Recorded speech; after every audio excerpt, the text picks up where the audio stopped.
একসময় ছিলেন স্কুলের মেধাবী ছাত্রী, গাইতেন ভালো গান, স্বপ্ন ছিল সুন্দর একটি স্বাভাবিক জীবন। কিন্তু সময়ের নির্মমতায় আজ সেই সম্ভাবনাময় জীবন থেমে গেছে শিকলের বেড়াজালে।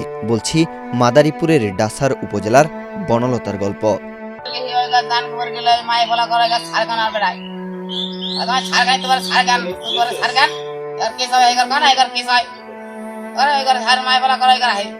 উপজেলার নবগ্রাম ইউনিয়নের নয়াকান্দি গ্রামের বনলতা হায়দার। এভাবেই কোটি কোটি মানুষের ঘরে দেশ জুড়ে ফ্রিজ একটাই, ওয়ালটন।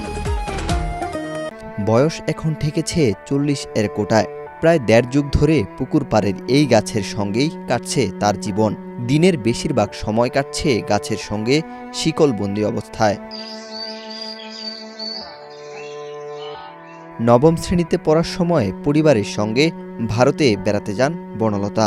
সেখান থেকে ফেরার পর কিছুদিনের মধ্যেই তার আচরণে বেশ পরিবর্তন দেখা দেয়। তারপর থেকেই ধীরে ধীরে তিনি মানসিক ভারসাম্য হারিয়ে ফেলেন। সবার ধারণা সঠিক চিকিৎসা করাতে পারলে সে স্বাভাবিক জীবনে ফিরে আসতে পারত, কিন্তু পরিবারের আর্থিক অবস্থা ভালো না হওয়ায় সেটি সম্ভব হয়ে ওঠেনি।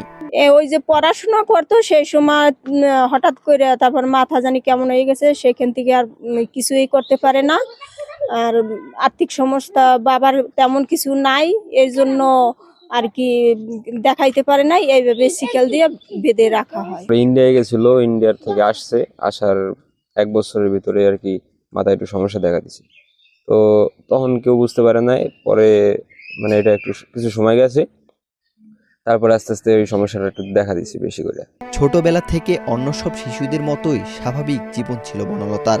বাবা বেঁচে থাকতে চিকিৎসায় কিছুদিন সুস্থ থাকলেও তার মৃত্যুর পর অভাবের কারণে থেমে যায় চিকিৎসা। জীবিকার তাগিদে মাঠে কাজ করতে হয় পরিবারের সদস্যদের।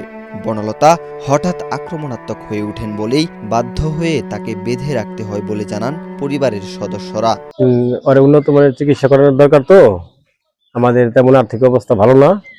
হয়তো সরকার যদি আমাদের এটা শুনতো বা খেয়াল করতো বা কেউ হাত বাড়াইতো, তাহলে হয়তো উন্নত চিকিৎসা করে ও ভালো করানো যায়। মেয়েটি একসময় ভালো ছিল, কিন্তু টাকার অভাবে সঠিক চিকিৎসার কারণে আর সুস্থ হয়ে ওঠেনি। প্রতিবন্ধী ভাতার ব্যবস্থা করে দিয়েছেন বলে জানান নবগ্রাম ইউনিয়নের চেয়ারম্যান দুলাল তালুকদার। এখন তাকে চিকিৎসা করার মতো সামর্থ্য ওদের নেই, তাই মানবতার জীবনযাপন কাটাইতেছে। আমরা আমাদের ইউনিয়ন পরিষদের পক্ষ থেকে তাকে প্রতিবন্ধী ভাতার ব্যবস্থা করে দিয়েছি, ওইটাই তার একটা সম্বল। একসময় যে মেয়েটি গান গেয়ে মানুষকে আনন্দিত করত, আজ সেই বনলতার দিন কাটছে শিকলে বাঁধা এক নিঃসঙ্গ জীবনে। পরিবারের সম্মতি পেলে সরকারিভাবে মানসিক হাসপাতালে উপজেলা প্রশাসনের পক্ষ থেকে সহযোগিতা করা হবে বলে জানান উপজেলা নির্বাহী অফিসার ওয়াহিদ হুসাইন জিহাদ। বাংলাদেশ প্রতিদিন।